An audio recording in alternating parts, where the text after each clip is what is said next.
Avram, Sarah, Elon. When did you first start thinking about these incidents? When I was released. Only afterward, sometime afterward. When did it come up? All of a sudden, picture.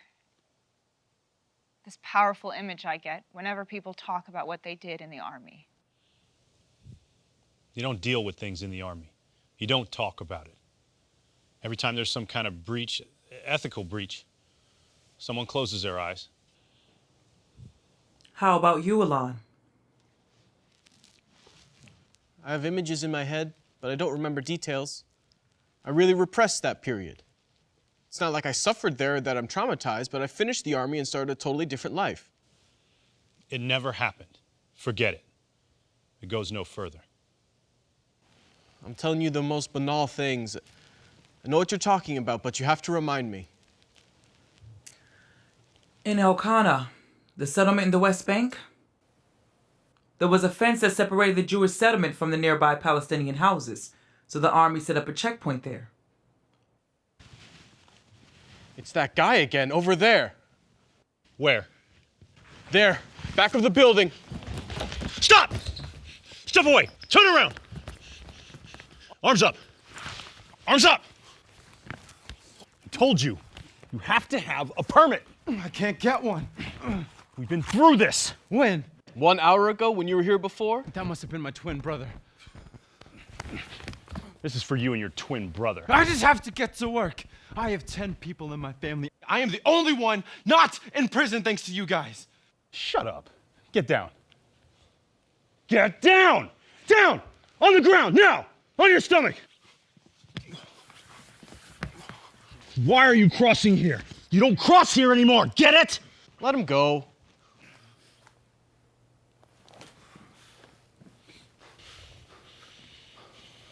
Get up.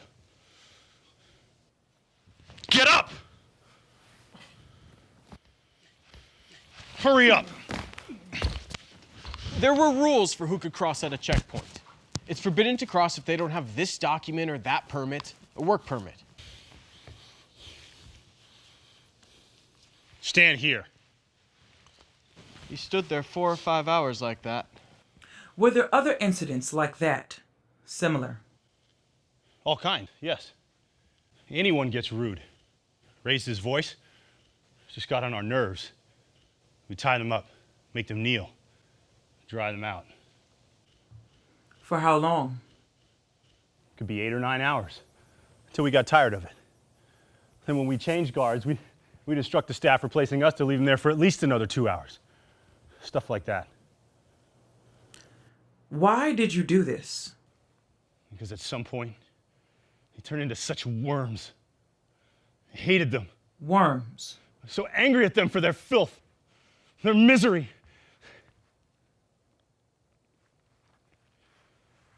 The whole fucking situation.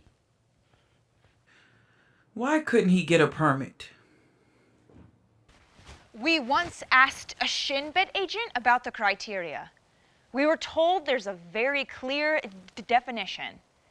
If any family member, 4th degree down, has ever been charged with an act of violence against Israel, no work permit. That's one of the criteria. Now show me someone. I mean, what's the percentage of the population? Nothing. It's 0. We've been at war with them for over 50 years.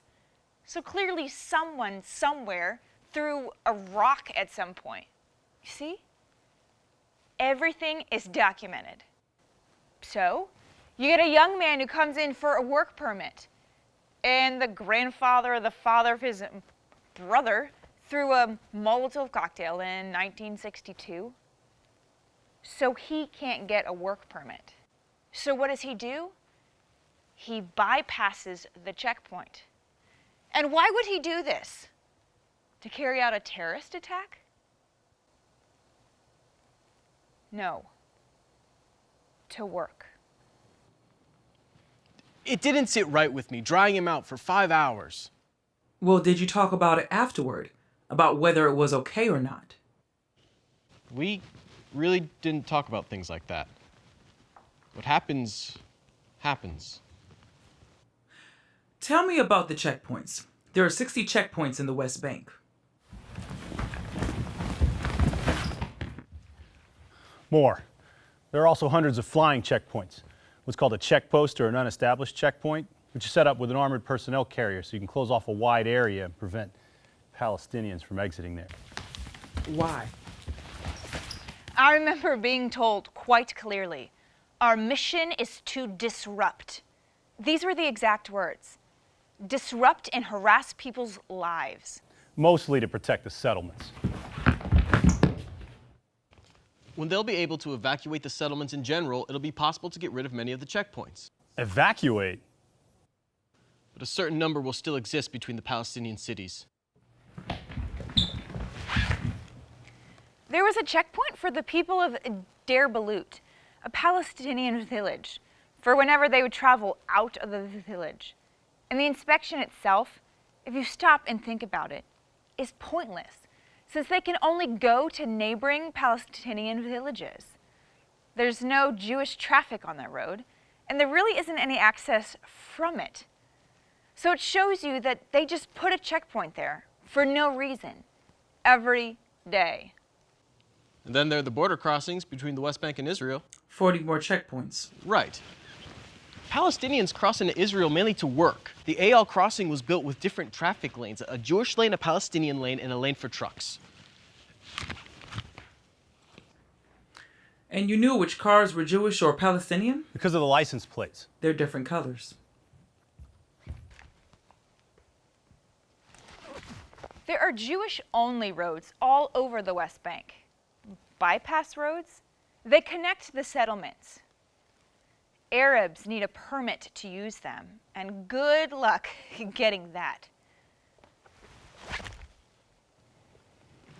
The whole Al border crossing, the checkpoints overall, the guidelines are equivocal. Sometimes they close it right at the last second, and you don't know what to say to the Palestinians there.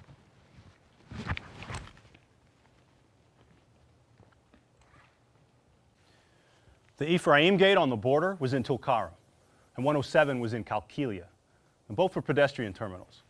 At peak times, the number of Palestinians there would be around 3,000. Were you ever in a situation where there were 3,000 people at an entrance and you told everyone to go home? Yes. I yelled at them to go home when the checkpoints closed. Not every month, but a few times a year. Go home! Go! It's closed!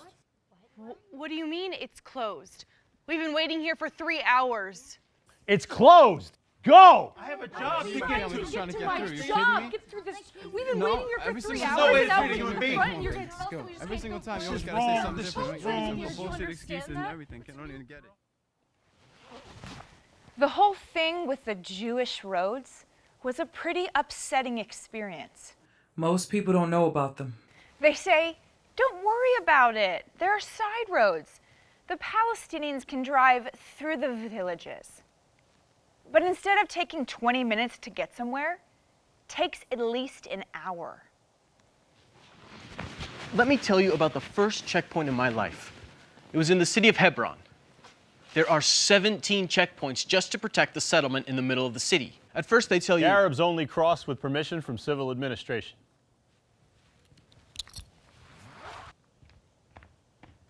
okay, you're there. Here comes the first person. Have you got permission from the civil administration? No. Then what have you got? Student ID.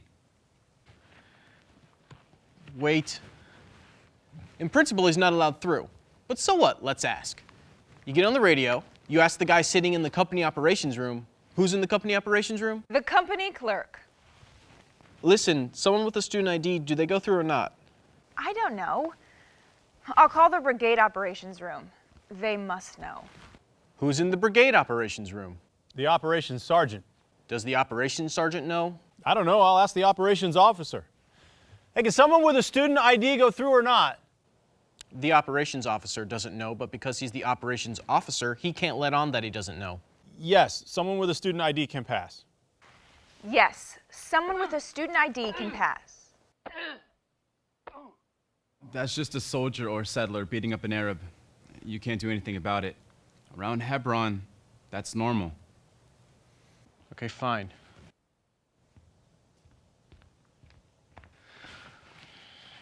Have you got permission from the civil administration? No, but I have a teacher's license. Wait. If you let someone through with a student ID, shouldn't you be able to go with a teacher's license? But I don't know, so can I let someone through with a teacher's license? I don't know. Can they let someone through with a teacher's license? I don't know. Can they let someone through with a teacher's license? Okay, if you let someone through with a student ID, then someone with a teacher's license can pass. I got it. If they let someone through with a student ID. I'm late. You know, you can put your gun away. It's just one of your buddies firing tear gas grenades at the kids on their way to school. Around Hebron, it's normal.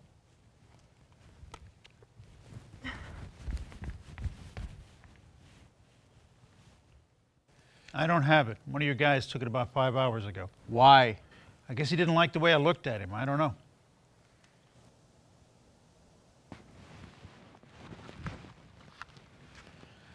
I've got a man here who says they took his ID 5 hours ago. Yeah?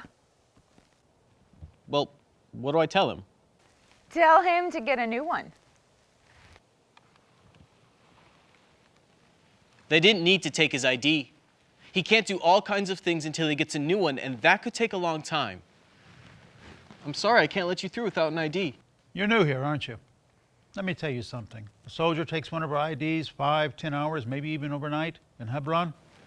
That's normal.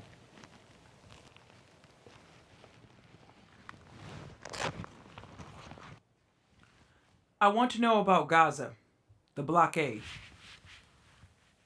I'll give you an idea.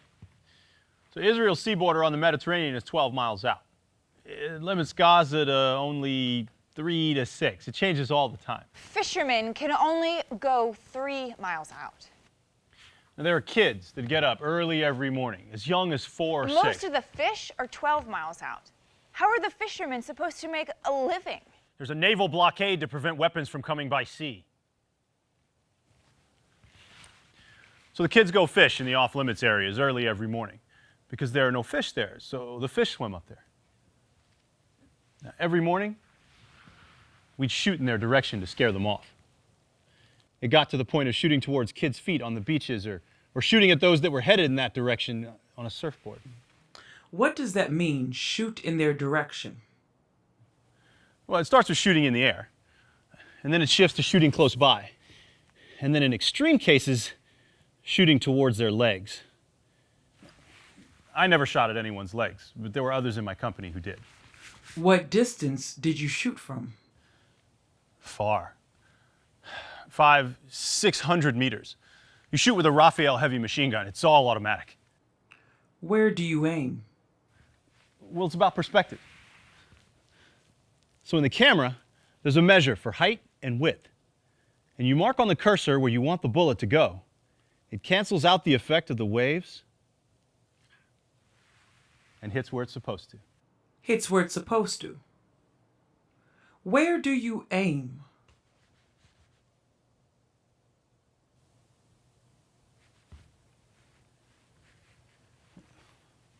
Like 5 or 6 meters away. I mean, there were cases where they hit the surfboard, but I didn't see it.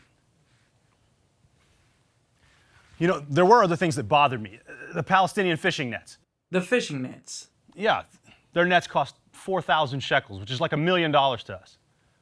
When they disobeyed us too many times, we'd sink the nets. Why? As a punishment. For what? Because they disobeyed us too many times. A Palestinian fishing boat drifts into an area that's off limits. The Navy patrol comes, circles, shoots in the air. They go back. An hour later, the boat comes back. So does the patrol. A third time, the patrol starts to shoot at the nets, at the boat, and then shoots to sink them. This is so the weapons don't come by sea.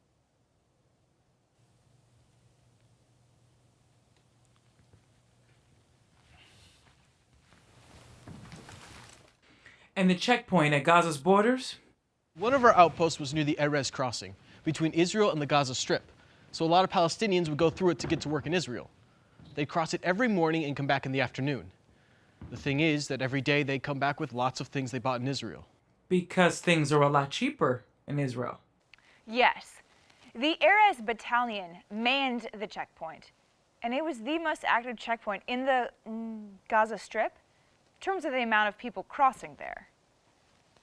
Apparently, one day. You're not allowed to bring anything in. What? Why? Someone tried to smuggle out something this morning.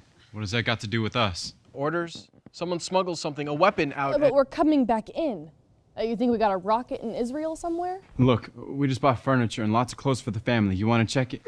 No, I'm not going to check it. You can't bring anything in. This is stupid. What are we supposed to do with it, huh? This costs a lot of money. I can't believe this. This is a month's wage, if not more. Look, you know us. You see us every day. Sorry, these are my orders. Here, I have some cigarettes. Come on, what do you want? I can't. They're clothes for our children, a chair for his mother. You can't bring anything in. Are you serious? We'll just stay here however long it takes. How long, huh? How long do we have to stand here hoping that he's going to change his mind? It won't happen. You never know. Sometimes they get another order and everything changes in a minute. Almost everyone in this line has something that they bought today. Are you going to tell them all the same thing? Yes. This doesn't make any sense. I mean, what are you going to do with all of our stuff? Just destroy This is it? bullshit. They're screwing with us for fun. That's what this is. I'm not going to check anything. Come on, this isn't right. It doesn't matter. I have specific orders that say it won't. I have orders. Hey! Back up! Back! Put that away. Put it away! I said put it away! You're very vulnerable at a checkpoint. You're a soldier. You're standing there and it's easy to attack you. A person who gives you some trouble, who disturbed the peace at the checkpoint, who spoke to you in a certain way. You have to keep your authority. You have to keep it so that they respect you. That's the reality of the checkpoint.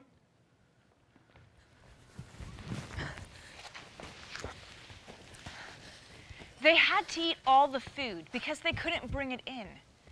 And put on all the shirts and clothes. 7, 8 layers. Because they were allowed to go in with whatever they had on, but not with bags of clothing.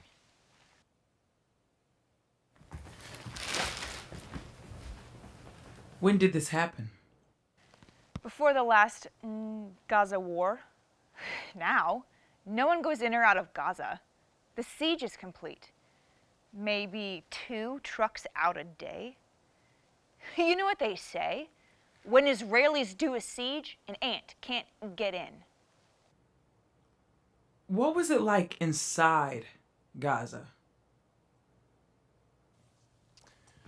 In one of the houses in the northern Gaza Strip, someone found a beret and an armband from 417. Arafat's guard. I took them. Just like lots of guys took souvenirs from houses that were about to be demolished. Another time, I accidentally broke a small pipe on a water tank and all the water leaked to the ground. It sounds insignificant with the destruction all around, but with one movement... You denied that family water for a month. There's an enormous dissonance between living in a middle-class community in Israel and being in Gaza, in an environment of poverty. No sewage system, no living conditions. Very, very tough areas. And you can tell that their situation used to be much better. But now, it's simply massive destruction.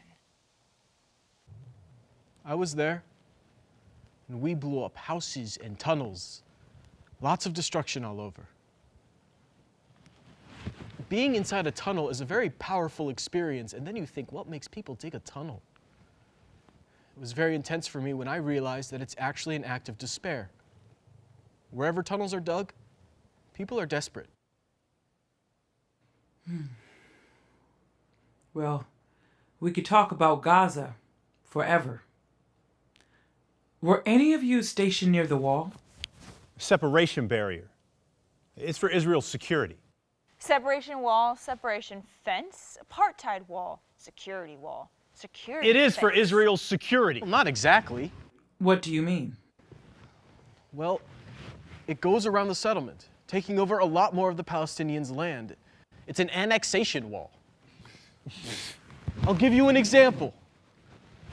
We were in Qalqilia, exactly at the point where they dug the fence, the wall. There were residents there whose fig and olive groves we were uprooting. It was really difficult for me to see. Are you a farmer? No, but you know, someone comes and says, your home is mine now, your land is now mine. Everything you've invested in for 30 years. You know, older people, farmers, people for whom this tree is food.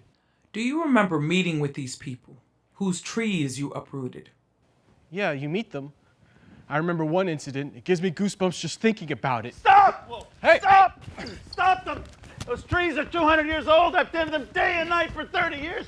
And now you're killing them. There's nothing you can do! Please, can't you talk to them? I worked for 30 years. This is my life. Do you understand? What is my family to do? My trees. My trees.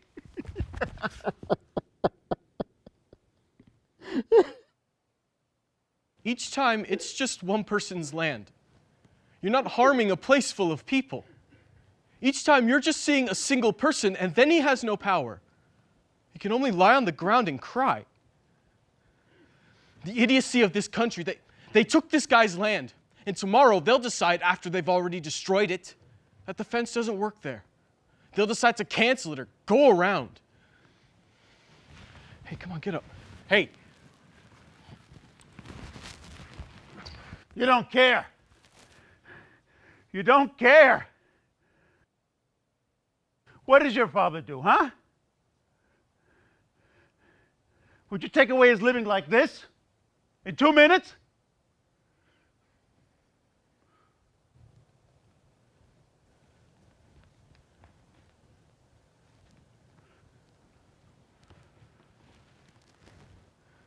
What's the wall for?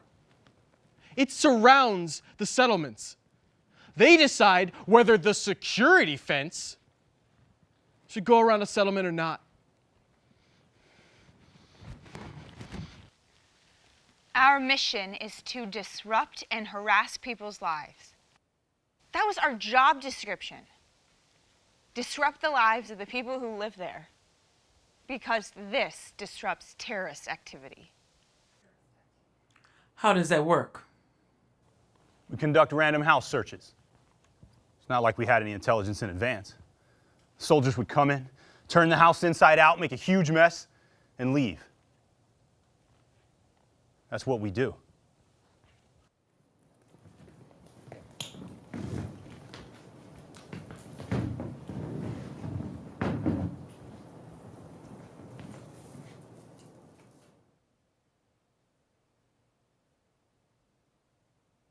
In Tulkarm, the order was made for all the men to go to a giant soccer field. So then there'd be no men left in the city. So it'd be easier to conduct the searches. Get it? The men stayed there for some 48 hours. It's a pretty serious media storm. Concentration camps, you know, blah, blah, blah. In any case, we go in.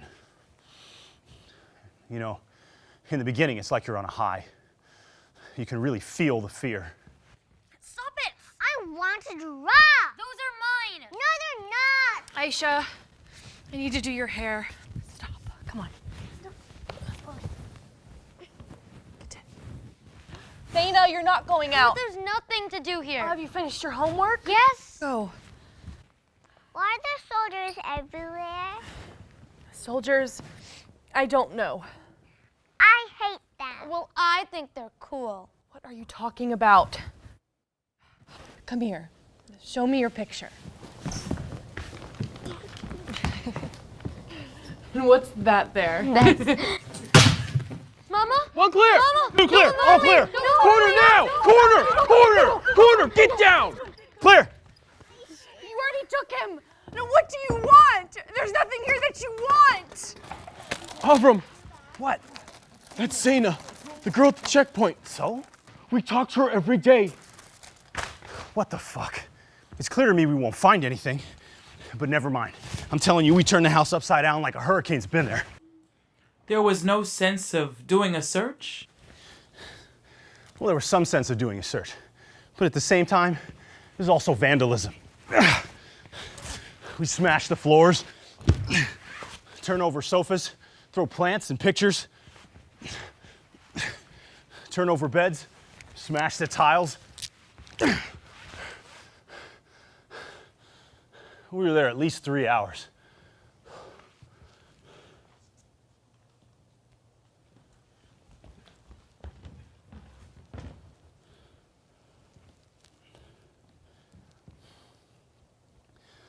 I remember when I went home for the weekend, on the radio they said there were operations in Tulkarm and the IDF seized like 20 suspects, 10 weapons, and fertilizer suspected for use in explosives manufacturing. 1.5 tons of fertilizer. And I remember saying, what bullshit? I mean, who even knows if fertilizer was there?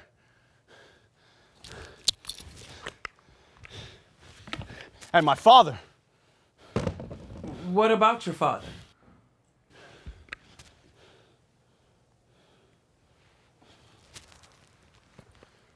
Look, he has moderate opinions. But he says to me, oh, come on, you think it was ordinary fertilizer? And I said back to him, who even knows if that was there? And he just says, oh, come on. You know, I suppose if I was sitting at home and didn't know what was going on, I might just say, come on. But after everything that I saw, and it was just...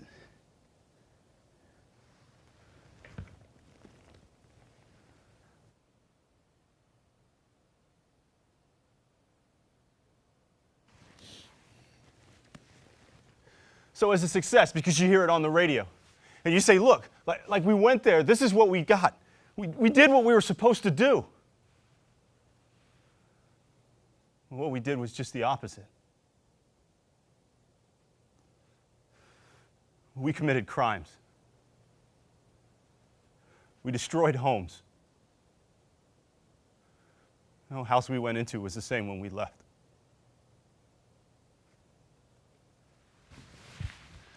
This was the first time that I understood that everything that I was told was complete bullshit. And from then on, I didn't stop doing the things I did.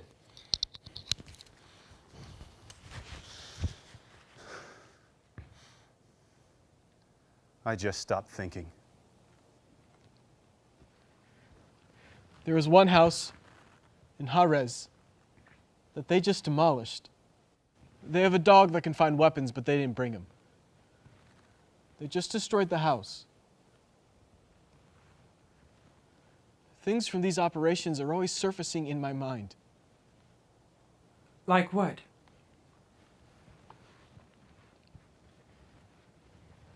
Elon?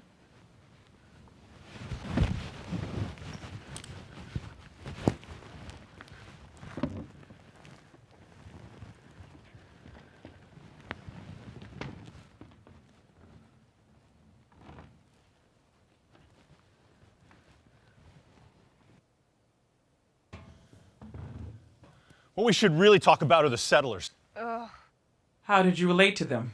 I get in arguments with the settlers. I'd always talk with them. I said, bottom line, you guys are criminals. You're breaking the law. It's illegal for you to even be here. Israel wants them to be here. They're settling the West Bank for Israel. Right. Different fingers on the same hand. You know, the settlers told me, we stretch the law. The law will bend according to what we do. What does that mean, we stretch the law? You have no idea. In the South Hebron Hills, we all had to go out on patrol at the settlement Beit Hoggai. The situation there is that your commander is actually the settlement security coordinator. He gives you authorization to shoot in the air. He fixes policy. It's pretty ludicrous when you think about it. When a civilian tells the army what its limitations are, what the laws are, the settlement security coordinator would come and define the precise border of the settlement. Here. You see this place? This line? That's the settlement's territory. And that area over there. It was open farming area, and there was no fence around the settlement. They're prohibited. The Arabs can't go there. They sometimes come with their tractors to work the land, but they're not allowed. It's not their land. Okay, I get it. One day he comes to me and says, Get over here. They're coming to work the land. Fire a few shots in the air to scare them. These guys will give you trouble. Hey, you could hit them. Come here. the settlers started going down to the farmers, the Arabs, and they grabbed them. They slapped and kicked them. Tell him. This is not the settlement's land. Go ahead. You can't be here. You can't. Who says we can't be here? This is our land. My grandfather and his grandfather worked it.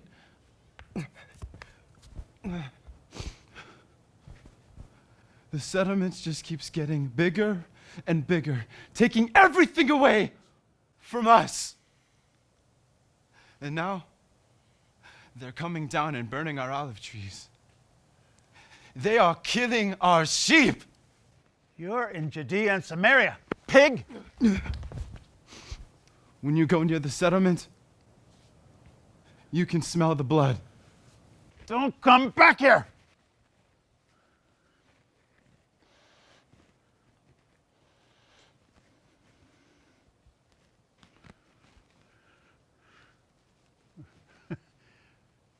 This is the only way they'll learn.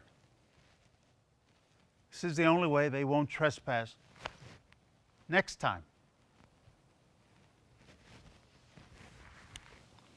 That's what happened at Beit Hog'ai. You didn't think to yourself that maybe this is the Arabs' land? Honestly, I didn't think about that. I didn't doubt it when the settlement security coordinator told me it was his land. Did the Palestinians present a threat? No, I didn't feel they did. You know that's the settlement's area, so they shouldn't go there. In the territories, every Palestinian is a potential terrorist. There's some kind of boundary that begins at the settlement, and I don't know if it's legal or not or how it's defined, but if the Palestinians are allowed to walk freely near the settlement, it makes it much more difficult to protect. So they have to keep a certain distance. The policy of silent transfer. What? You've never heard of it. The policy of silent transfer.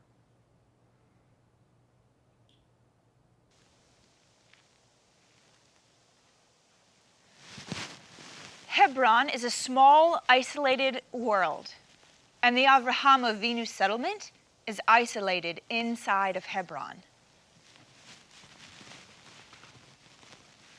More soldiers guard it than people living there.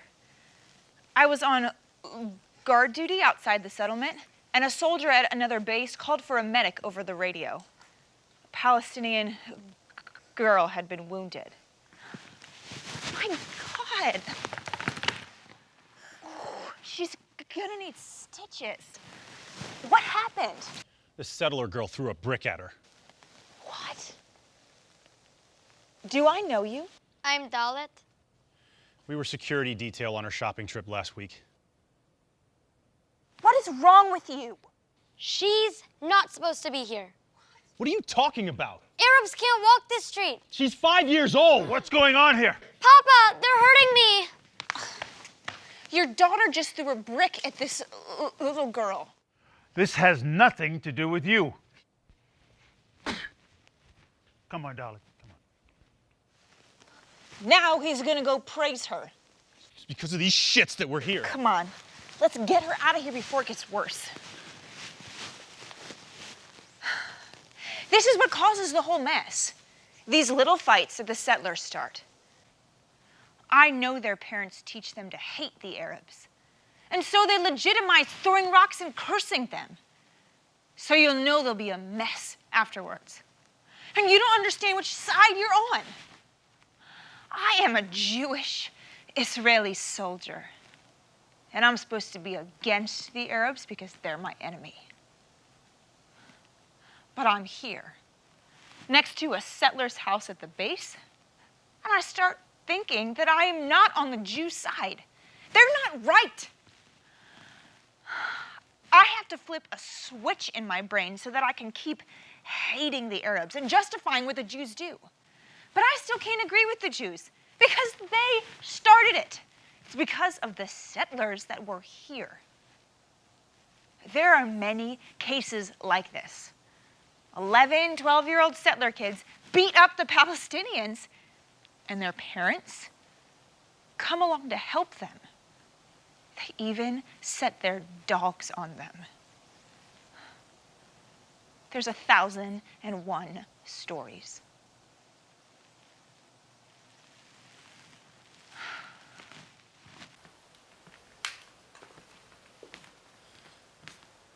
There's one operation in Hawara that's etched in my memory.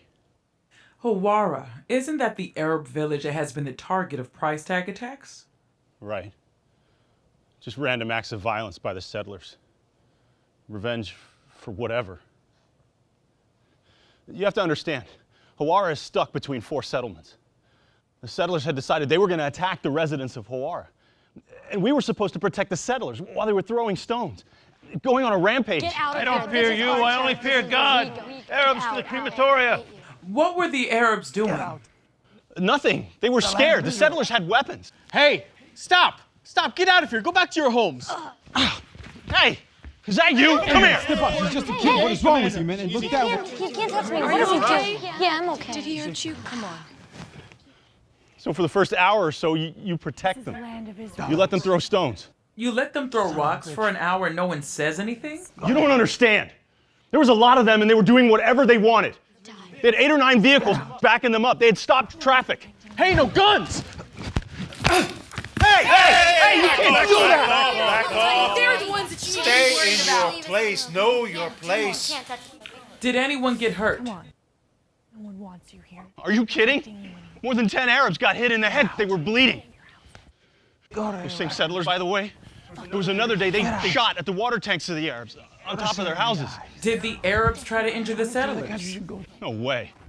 They poke their head out of a window, they get hit with a stone. Think about it. They're in shock. People live here. But they walk down the street, they get hit with stones. How did it end? It ended with us throwing the settlers out. That's enough. It's enough. We decide when it's enough, not you. Go do something else you can do. Give these people a break. Get the fuck out of here! Oh, I'm You guys better reporting watch you, your I'm sure. place. Turn around and look at them. They're the ones that you need to be. Ugh. Go to hell.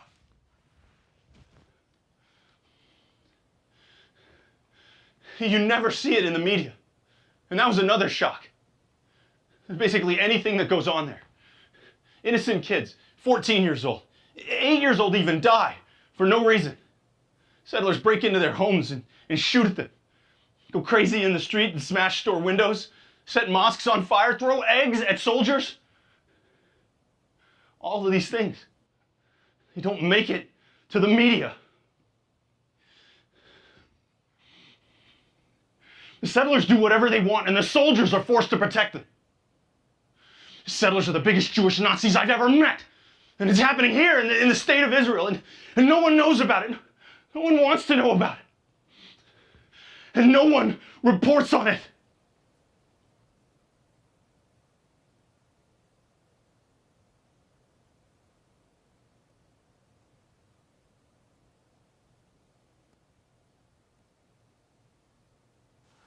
I have to talk about something. About the settlers? No. It was in Bethlehem. Ah, this is it. This is what you've been hiding.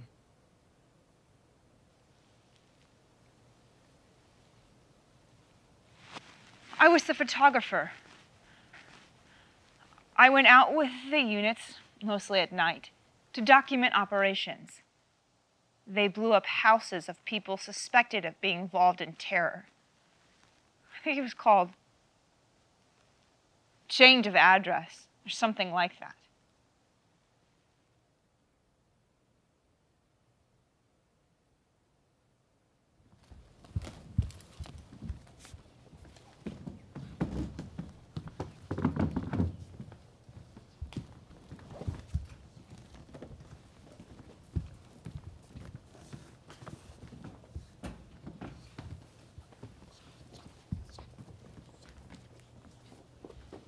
At first, it was people who carried out terrorist activity. Then it was, he's his uncle. Then, he's the brother of someone who knows him.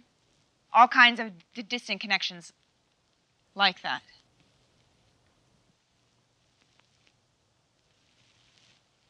At the very beginning, it was done pretty much the same way. Mama. One clear, What was that? two clear, all clear. No, Leave my family alone. no. Turn around, up against the wall. If they were men, they were arrested. No, please! Please, he hasn't done anything! Please, for the love of God! You have 15 minutes, get all your belongings. 15 minutes and you have to leave the house.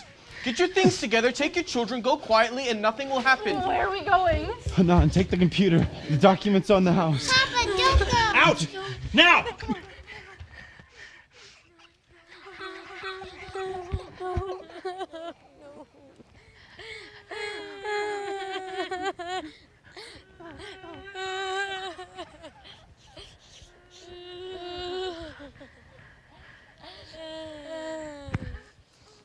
Mama, where are we going? You have to be brave for your papa. Just be calm and do what I say. Take the computer. Shh, Mira, it's okay. Here, take this. Fill this with your clothes, put on your jacket and your shoes. Where are they taking Papa? We don't have much time, just do what I say. You too. Take this, fill this with your clothes, put on your jacket and your shoes. Okay. Mama, where are we going? You think that I know? Stop asking questions. There was always a Shin Bet agent there with the forces, and someone from civil administration, and someone connected to the government who was responsible. There had to be explicit permission from the Defense Ministry by 3 or 3:30 a.m. Sometimes we'd evacuate the house 15 minutes beforehand. Depends on how nice the officer was. Sometimes 5 minutes, sometimes half an hour. During that time, soldiers from the engineering corps have already begun laying explosives in all kinds of places. Out, now, out. The documents.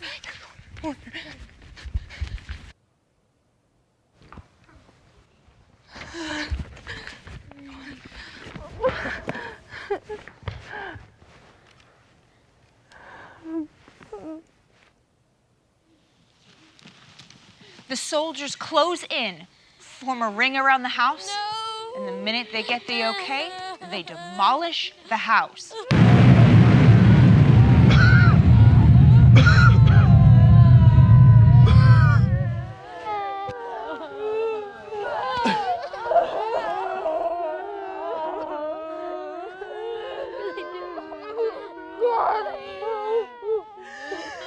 Afterwards, there's a final search to make sure there's nothing unusual. Then they evacuate the area within 5 minutes. Why did you take my father? Why do you come in the night? I can't sleep at night. You're just coming and coming and coming.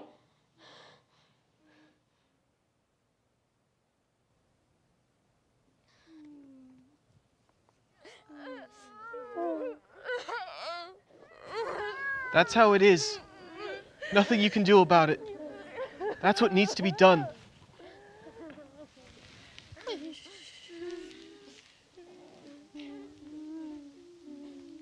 As time passed, after a few months, they stopped making calls to the legal advisor, or whoever it was.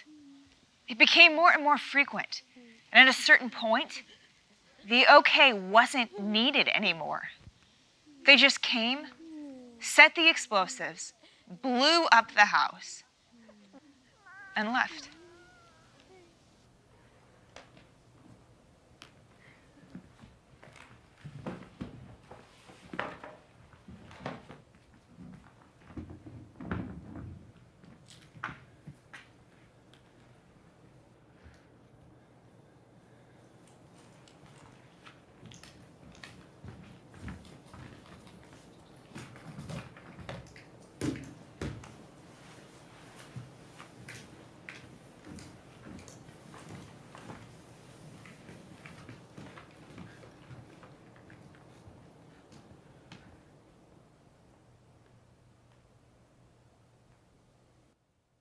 Things from that operation are always surfacing in my mind. Yes. It was only afterward, when I looked at the photos, that I saw the faces of the children and their mother, the looks in their eyes. It was the first time that I really saw them. We took away their home, and I thought to myself, how would I feel if someone did that to my family? To me. First, it doesn't matter what you do. You always come out okay. I could slap someone, hit them. I could shoot someone in the leg. I could always say it was self-defense. I'm standing guard at a post, aiming my weapon at everyone. Do you know what image comes to mind for a Jewish soldier pointing a gun at a bunch of civilians? When you interfere in people's lives like that, and you're in control, and you can decide when he eats and when he does whatever, he slowly loses his worth. They're dolls. That moment was the turning point in my thinking. Afterwards, you can choose to go on ignoring it, or think about it more deeply, get into it, look at it from different perspectives, and how you want to go on with your life in view of that. What has stuck with me the most is this feeling that I only got in hindsight, that I was a part of a machine that spread a lot of devastation and fear. I was such a racist there. People prefer not to know, not to understand that something terrible is happening there. Really? No one cares. And you, Elon, Sarah, Afram, what are you going to do now?